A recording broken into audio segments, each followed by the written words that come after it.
नमस्कार। आप सुन रहे हैं एग्जामिन, एक ऐसा मंच जहां ज्ञान है प्राथमिकता। यहां हम लाते हैं आपके लिए ऑडियो बुक्स जो प्रतियोगी परीक्षाओं की तैयारी को बनाएं आसान और रोचक। चाहे बात हो इतिहास की, संविधान की या सामान्य ज्ञान की, हर विषय मिलेगा यहाँ साफ और सटीक भाषा में। तो तैयार हो जाइए ज्ञान की इस यात्रा में हमारे साथ जुड़ने के लिए।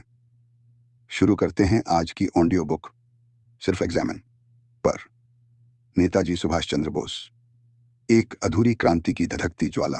सुभाष चंद्र बोस, जिन्हें भारतीय इतिहास में स्नेह और सम्मान से नेताजी कहकर पुकारा जाता है, केवल एक स्वतंत्रता सेनानी नहीं थे, बल्कि एक विचार थे, एक दर्शन थे और एक ऐसी अडिग इच्छा शक्ति के प्रतीक थे जिसने ब्रिटिश साम्राज्य की नींव हिला दी थी। उनकी कहानी त्याग, अटूट राष्ट्र प्रेम, असाधारण साहस और एक ऐसे सपने की कहानी है जो शायद अपनी पूर्णता तक नहीं पहुंच सका, लेकिन जिसने करोड़ों भारतीयों के दिलों में स्वतंत्रता की एक ऐसी लौ प्रज्वलित की जो आज भी प्रेरणा देती है। उनका जीवन एक रोमांचक उपन्यास की तरह है जिसमें भावनाओं का ज्वार, मानवीय संवेदनाओं की गहराई और एक राष्ट्र को स्वतंत्र देखने की अदम्य लालसा हर पन्ने पर अंकित है। सुभाष का जन्म 23 जनवरी 1997 को कटक, उड़ीसा में एक संपन्न और प्रतिष्ठित बंगाली परिवार में हुआ था। उनके पिता जानकीनाथ बोस एक सफल वकील थे और मां प्रभावती देवी एक धार्मिक और दृढ़ निश्चयी महिला थीं। 14 भाई बहनों के इस विशाल परिवार में पले बढ़े सुभाष बचपन से ही विलक्षण प्रतिभा के धनी थे। किशोरावस्था में स्वामी विवेकानंद और रामकृष्ण परमहंस के विचारों ने उन पर गहरा प्रभाव डाला, जिससे उनके मन में आध्यात्मिकता और देश सेवा की भावना जागृत हुई। कलकत्ता के प्रेसिडेंसी कॉलेज में पढ़ते हुए एक ब्रिटिश प्रोफेसर द्वारा भारतीयों के प्रति अपमानजनक टिप्पणी का मुखर विरोध करने के कारण उन्हें कॉलेज से निष्कासित कर दिया गया। यह घटना उनके विद्रोही स्वभाव और अन्याय के प्रति उनकी असहिष्णुता का पहला सार्वजनिक प्रदर्शन था। उनके पिता की इच्छा थी कि वे भारतीय सिविल सेवा ICS में जाएं, जो उस समय भारतीयों के लिए सर्वोच्च सरकारी पद माना जाता था। सुभाष ने अपने पिता की इच्छा का मान रखते हुए इंग्लैंड जाकर ICS की परीक्षा दी और उसमें चौथा स्थान प्राप्त किया। एक ऐसी उपलब्धि जो किसी भी भारतीय के लिए गर्व की बात थी। लेकिन अंग्रेजों की गुलामी में उनके अधीन रहकर काम करना सुभाष के स्वाभिमानी मन को स्वीकार्य नहीं था। उनके अंतर्मन में द्वंद्व चल रहा था, एक ओर परिवार की अपेक्षाएं और एक सुरक्षित भविष्य, दूसरी ओर मातृभूमि को स्वतंत्र कराने की तीव्र उत्कंठा। अंततः देश प्रेम की भावना ने विजय प्राप्त की और उन्होंने 1921 में ICS से त्यागपत्र दे दिया, यह कहते हुए कि हम भारत को उसके प्राचीन गौरव पर पुनर्स्थापित करना चाहते हैं। यह निर्णय उनके असाधारण साहस और देश के प्रति उनके पूर्ण समर्पण का प्रतीक था। भारत लौटकर वे महात्मा गांधी और चित्तरंजन दास जैसे नेताओं के संपर्क में आए और भारतीय राष्ट्रीय कांग्रेस में शामिल हो गए। उनकी संगठनात्मक क्षमता, ओजस्वी वाणी और युवाओं में अपार लोकप्रियता ने उन्हें जल्द ही राष्ट्रीय राजनीति की अग्रिम पंक्तियों में लाकर खड़ा कर दिया। गांधी जी के अहिंसक आंदोलन के प्रति उनके मन में सम्मान तो था, लेकिन वे केवल इसी मार्ग से स्वतंत्रता प्राप्ति को लेकर आश्वस्त नहीं थे। उनका मानना था कि स्वतंत्रता भिक्षा में नहीं मिलती, उसे छीनना पड़ता है और इसके लिए यदि सशस्त्र संघर्ष का मार्ग भी अपनाना पड़े तो उसमें कोई बुराई नहीं है। गांधी जी और सुभाष के बीच यह वैचारिक मतभेद समय के साथ और गहरा होता गया। जहां गांधी जी साधनों की पवित्रता पर अत्यधिक बल देते थे, वहीं सुभाष का मानना था कि लक्ष्य स्वतंत्रता की प्राप्ति अधिक महत्वपूर्ण है। 1920 और 33 के दशक में सुभाष ने कांग्रेस में कई महत्वपूर्ण पदों पर कार्य किया, जिसमें कलकत्ता के मेयर और अखिल भारतीय कांग्रेस कमेटी के महासचिव का पद भी शामिल था। वे 2 बार 1937 में हरिपुरा में और 1939 में त्रिपुरी में कांग्रेस के अध्यक्ष चुने गए। त्रिपुरी में उनका चुनाव गांधी जी द्वारा समर्थित उम्मीदवार पट्टाभी सीतारमैया के विरुद्ध एक बड़ी जीत थी, जिसने कांग्रेस के भीतर उनके बढ़ते प्रभाव और गांधी जी के नेतृत्व को एक प्रकार की चुनौती के रूप में देखा गया। लेकिन गांधी जी और उनके समर्थकों के असहयोग के कारण सुभाष के लिए अध्यक्ष के रूप में कार्य करना कठिन हो गया। उन्होंने महसूस किया कि कांग्रेस का एक बड़ा धड़ा उनके उग्र विचारों और क्रांतिकारी योजनाओं के साथ सहमत नहीं है। इस आंतरिक कलह और वैचारिक भिन्नता के चलते उन्होंने अप्रैल 1939 में कांग्रेस अध्यक्ष पद से इस्तीफा दे दिया और फॉरवर्ड ब्लॉक नामक अपनी अलग पार्टी की स्थापना की। उनका उद्देश्य था भारत के सभी वामपंथी और क्रांतिकारी शक्तियों को एकजुट कर ब्रिटिश शासन के विरुद्ध एक निर्णायक संघर्ष छेड़ना। जब द्वितीय विश्व युद्ध प्रारंभ हुआ तो सुभाष ने इसे एक स्वर्णिम अवसर के रूप में देखा। उनका मानना था कि इंग्लैंड की कठिनाई भारत के लिए अवसर है। वे चाहते थे कि कांग्रेस इस मौके का फायदा उठाकर ब्रिटिश सरकार पर पूर्ण स्वतंत्रता के लिए दबाव बनाए, लेकिन कांग्रेस नेतृत्व तत्काल कोई बड़ा आंदोलन छेड़ने के पक्ष में नहीं था। ब्रिटिश सरकार ने सुभाष को उनके भड़काऊ भाषणों और गतिविधियों के कारण कलकत्ता में उनके घर पर ही नजरबंद कर दिया, लेकिन सुभाष को कैद में रखना किसी के लिए भी आसान नहीं था। उनके मन में भारत को स्वतंत्र कराने की ज्वाला इतनी प्रबल थी कि कोई भी दीवार, कोई भी पहरा उन्हें रोक नहीं सकता था। जनवरी 1941 में एक रात वे पुलिस और गुप्तचरों की आंखों में धूल झोंककर वेश बदलकर अपने घर से भाग निकले। यह एक अत्यंत साहसिक और रोमांचक पलायन था, जिसकी योजना उन्होंने स्वयं बड़े ही गुप्त तरीके से बनाई थी। पेशावर और काबुल के दुर्गम रास्तों से होते हुए, अनेक कठिनाइयों का सामना करते हुए वे पहले सोवियत संघ पहुंचे, लेकिन वहां से उन्हें अपेक्षित सहायता नहीं मिली। इसके बाद वे जर्मनी गए, जहां उनकी मुलाकात हिटलर सहित कई शीर्ष नाजी नेताओं से हुई। उनका उद्देश्य था जर्मनी और उसके मित्र राष्ट्रों की सहायता से भारत पर ब्रिटिश शासन को उखाड़ फेंकना। जर्मनी में रहते हुए उन्होंने फ्री इंडिया सेंटर और आज़ाद हिंद रेडियो की स्थापना की, जिसके माध्यम से वे भारतीय जनता तक अपने विचार पहुंचाते रहे। यहीं पर पहली बार उन्हें नेताजी की उपाधि से संबोधित किया गया, जो उनके अनुयायियों द्वारा दिया गया प्रेम और सम्मान का प्रतीक था। लेकिन जर्मनी से भारत पर सीधा सैन्य प्रहार करना भौगोलिक रूप से कठिन था।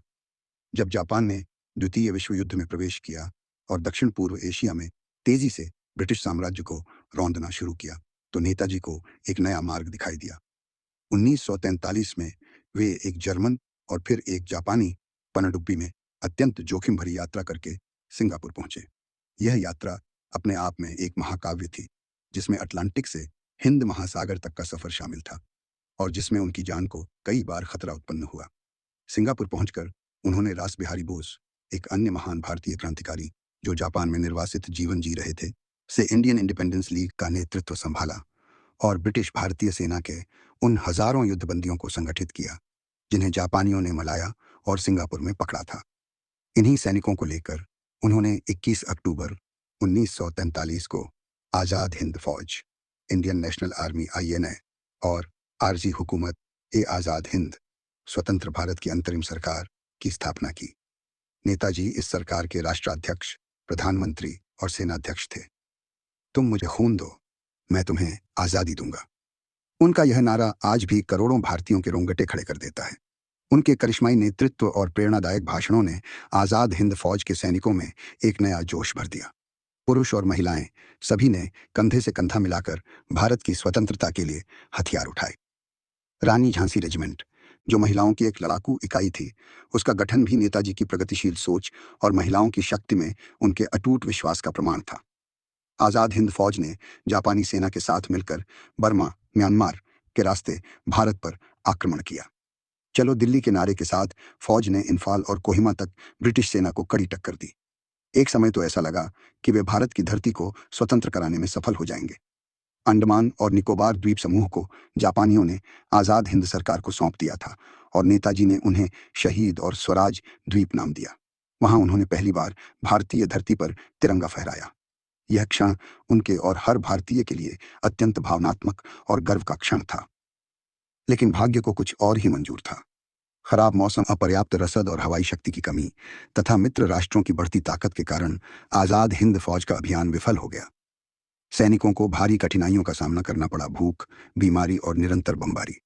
फिर भी उनका मनोबल ऊंचा रहा, क्योंकि उनके नेताजी उनके साथ थे, उनके दुख दर्द में भागीदार थे।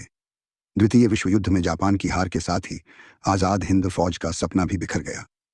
इसके बाद जो हुआ वह आज भी भारतीय इतिहास का सबसे बड़ा रहस्य बना हुआ है। कहा जाता है कि 18 अगस्त 1945 को ताइवान के ताइहोकू हवाई अड्डे पर एक विमान दुर्घटना में नेताजी की मृत्यु हो गई। लेकिन इस दुर्घटना और उनकी मृत्यु को लेकर इतने विरोधाभासी बयान और परिस्थितिजन्य साक्ष्य सामने आए कि बहुत से लोग, विशेषकर उनके परिवारजन और अनुयायी, इस पर कभी विश्वास नहीं कर पाए। क्या वे वास्तव में उस दुर्घटना में मारे गए थे, या वे बच निकले थे और रूस चले गए थे, या वे भेष बदलकर भारत में ही कहीं रह रहे थे? ये सवाल आज भी अनुत्तरित हैं। उनकी मृत्यु के रहस्य ने उन्हें भारतीय जनमानस में एक अमर नायक बना दिया, जो शायद किसी दिन वापस लौटेंगे। नेताजी सुभाष चंद्र बोस का मूल्यांकन केवल उनकी सैन्य सफलताओं या असफलताओं से नहीं किया जा सकता। उनका सबसे बड़ा योगदान था भारतीय स्वतंत्रता संग्राम को एक नई दिशा और ऊर्जा प्रदान करना। उन्होंने यह सिद्ध कर दिया कि भारत की स्वतंत्रता के लिए केवल अहिंसक आंदोलन ही एकमात्र मार्ग नहीं है, और यदि आवश्यकता हो तो सशस्त्र क्रांति का मार्ग भी अपनाया जा सकता है। आज़ाद हिंद फौज के मुकदमे, जो दिल्ली के लाल किले में चले, ने पूरे देश में देशभक्ति की एक ऐसी लहर पैदा की जिसने ब्रिटिश शासन की नींव को और कमजोर कर दिया। भले ही आज़ाद हिंद फौज अपने सैन्य लक्ष्य को प्राप्त नहीं कर सकी, लेकिन उसने यह स्पष्ट कर दिया कि भारतीय अब ब्रिटिश गुलामी को स्वीकार करने के लिए तैयार नहीं है। नेताजी एक दूरदर्शी नेता थे। वे एक समाजवादी, धर्मनिरपेक्ष और आधुनिक भारत का सपना देखते थे, जहां सभी नागरिकों को समान अवसर मिले और कोई किसी का शोषण न कर सके। उनकी योजनाएं केवल राजनीतिक स्वतंत्रता तक सीमित नहीं थीं, बल्कि वे सामाजिक और आर्थिक स्वतंत्रता के भी प्रबल पक्षधर थे। वे योजनाबद्ध अर्थव्यवस्था, भूमि सुधार और तीव्र औद्योगिकीकरण के समर्थक थे। उनका व्यक्तिगत जीवन त्याग और समर्पण का प्रतीक था।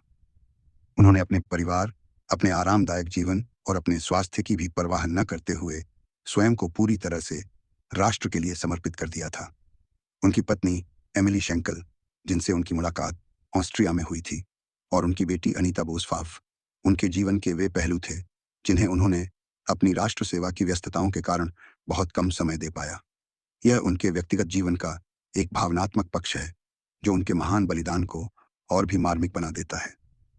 आज जब हम स्वतंत्र भारत में सांस ले रहे हैं, तो हमें नेताजी सुभाष चंद्र बोस के योगदान को कभी नहीं भूलना चाहिए। वे एक ऐसे नायक थे जिन्होंने अपने कार्यों और विचारों से न केवल अपने समकालीनों को, बल्कि आने वाली पीढ़ियों को भी प्रेरित किया। उनका जीवन हमें सिखाता है कि अन्याय के आगे कभी घुटने नहीं टेकने चाहिए, और अपने सिद्धांतों और अपने देश के लिए बड़े से बड़ा बलिदान देने से भी पीछे नहीं हटना चाहिए। वे आज भी युवाओं के लिए प्रेरणा के एक असीम स्रोत हैं। उनकी कहानी एक अधूरी क्रांति की कहानी हो सकती है, लेकिन उनकी जलाई हुई मशाल आज भी करोड़ों भारतीयों के दिलों में जल रही है, उन्हें एक मजबूत, समृद्ध और आत्मनिर्भर भारत बनाने की प्रेरणा दे रही है। नेताजी का व्यक्तित्व इतना विराट और बहुआयामी था कि उसे कुछ शब्दों में समेटना असंभव है, लेकिन उनका जीवन और संघर्ष सदैव भारतीय इतिहास के स्वर्णिम पृष्ठों में अंकित रहेगा। अगर आपको ये ऑडियो बुक पसंद आई हो तो लाइक ज़रूर करें, अपने दोस्तों के साथ शेयर करें, और ऐसे ही ज्ञानवर्धक कंटेंट के लिए एग्जामिन चैनल को सब्सक्राइब करना ना भूलें। आपका एक कमेंट हमें और बेहतर बनाने की प्रेरणा देता है।